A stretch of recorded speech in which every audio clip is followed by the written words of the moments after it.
Selecting the right mutual fund is akin to choosing between two roller coasters at a fun park. The no choice coaster mirrors traditional endowment or money back insurance policies involving a fixed commitment with potential fees for early exits. Conversely, the your ride, your choice coaster represent a mutual fund allowing flexibility with no initial charges, minimal exit fees, and hourly payments. Deciding between open ended and close ended funds, understanding risk and benefits, diversifying portfolios, and choosing between direct and regular funds, exploring the merits of systematic investment plan versus lump sum investments are key consideration. This video provides insight on these topics and navigate the diverse mutual fund landscape. Welcome to holisticinvestment.in. Mutual funds can be broadly classified into three types: open-ended, close-ended, and interval funds. Open-ended funds operate like a theme park, open 24/7, allowing investors to buy or sell units anytime. Examples include the long-standing UTI Master Share and Franklin India Blue Chip Fund. These funds have been in the game for decades, welcoming new adventures. They are still open to explore new heights. Close-ended schemes are limited time adventures with a specific window for buying tickets and a fixed duration. They are similar to fixed deposit, but they fail to yield the guaranteed returns. This makes them unattractive among investors. Close-ended schemes faced criticism for high fees but gained popularity with fixed maturity plans, though they later declined due to rigid structure and credit risk. Interval funds similar to close-ended funds, but you have specific times for buying or selling units. A variation of this is called target maturity funds, tracking an index. Despite the Finance Bill 2023 scrapped the indexation benefit, target maturity funds have an advantage. It ensures that the expense ratio is under 1% as per SEBI's rule. Among these three categories, open-ended funds are popular because products with limited exit flexibility are not suitable for all goals.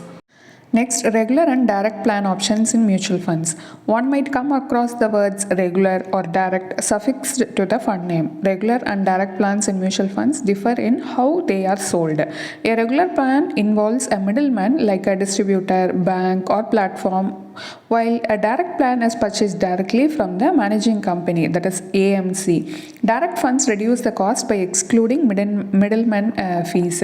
Why were direct plans introduced?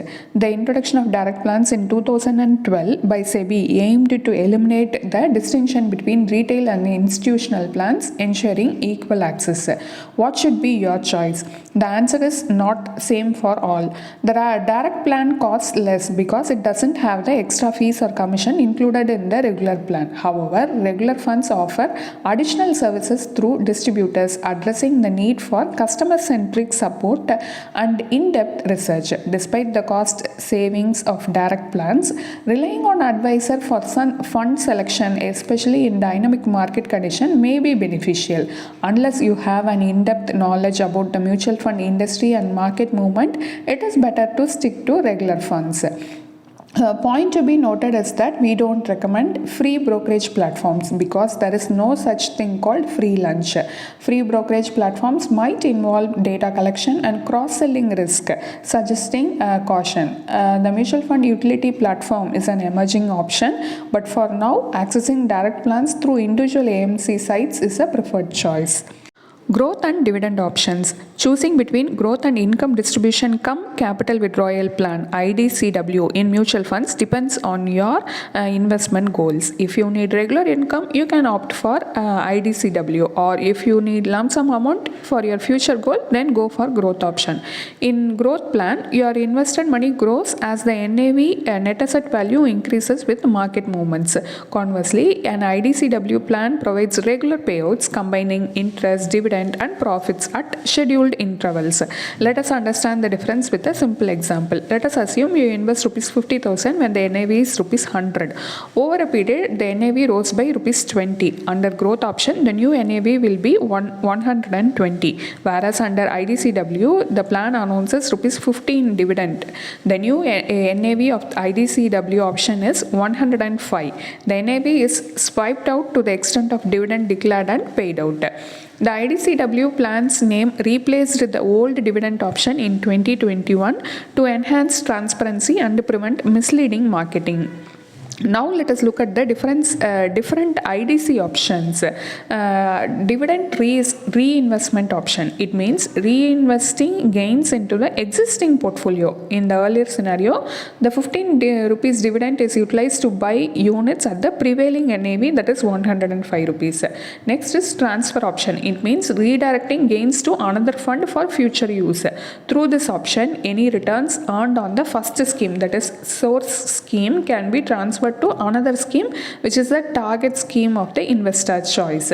However, considering current tax rules, the growth option is generally recommended. As per the new income tax rules, all dividends received from mutual fund schemes after April 1, 2020 will be taxable in the hands of investor as per their tax slab.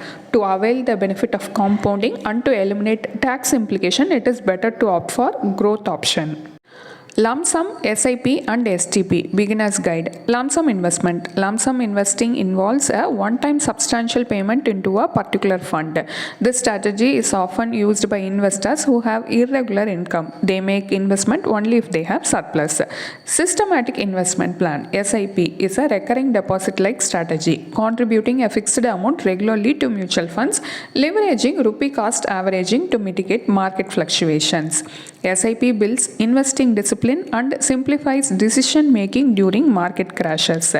You can also read more about SIP and its common mistakes that we make and how to avoid the same in our detailed blog post earlier. The link is given in the description. There are various add-ons in SIPs. They are selecting a preferable date for your SIP investment, selecting the tenure based on the goal, skipping SIPs during cash crunch, and adding top-up SIPs during surplus. Systematic transfer plan. STP combines lump sum and SIP approaches. It places your fund initially in a secure asset and gradually transferring them to higher yielding funds to mitigate short-term market fluctuations. To implement this, you need to select the source fund and target fund under the same AMC. STP offers flexibility and a balanced investment approach, making it valuable for savvy investors. Demat and non-demat accounts. When it comes to investing in mutual funds, there are two approaches, demat and non-demat. Physical certificates used in the earlier years were replaced by account statements. Investors can buy directly from the fund house through distributors, banks or platforms with the option to hold the mutual fund units in a demat form since 2009. This statement from NSDL or CDSL offer a comprehensive overview of the various mutual funds in our portfolio, enhancing transparency and ease of management. Opting for the demat format is recommended for its simplicity and transactional convenience. Next, we shall discuss how to exit mutual fund scheme and redeem the units from the scheme. Life insurance endowment plan and money back plans have hidden exit cost, but exiting a mutual fund is straightforward in terms of cost and time. SEBI has mandated the settlement period for various categories. Liquid funds often take just one working day for funds to be credited to the bank account. Equity funds may take 3 working days. Settlement time for mutual funds transaction is in India typically follows the T+2 cycle, that is transaction date plus 2 business days. Redeeming mutual funds offer two options: lump sum withdrawal or systematic withdrawal plan, SWP. Lump sum withdrawals can be for specific amount or number of units.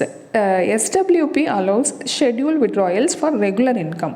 However, it is crucial to ensure that the withdrawal rate doesn't surpass the fund's growth rate to prevent the depletion of capital over time. Therefore, careful consideration is essential to align withdrawal rates with fund growth.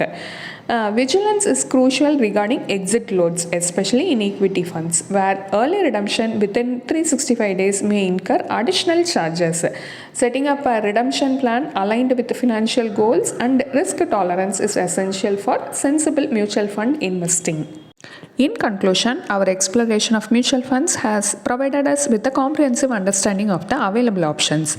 Now, the moment calls for informed decision making, ensuring alignment with individual goals and established timelines.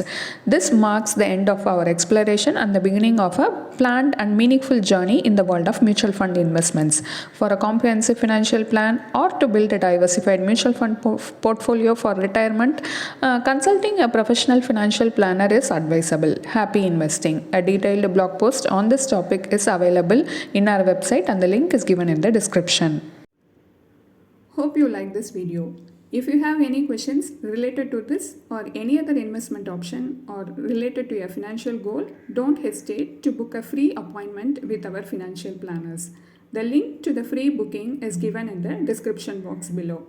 Also, will you be interested to attend any insightful investment webinar? Then feel free to register for the upcoming enlightening investment webinar. It is completely free. The registration link for the upcoming webinar is also given in the description box. If you like this video, please give us thumbs up. Also, share it with your social circle. If you haven't subscribed our YouTube channel so far, please subscribe now.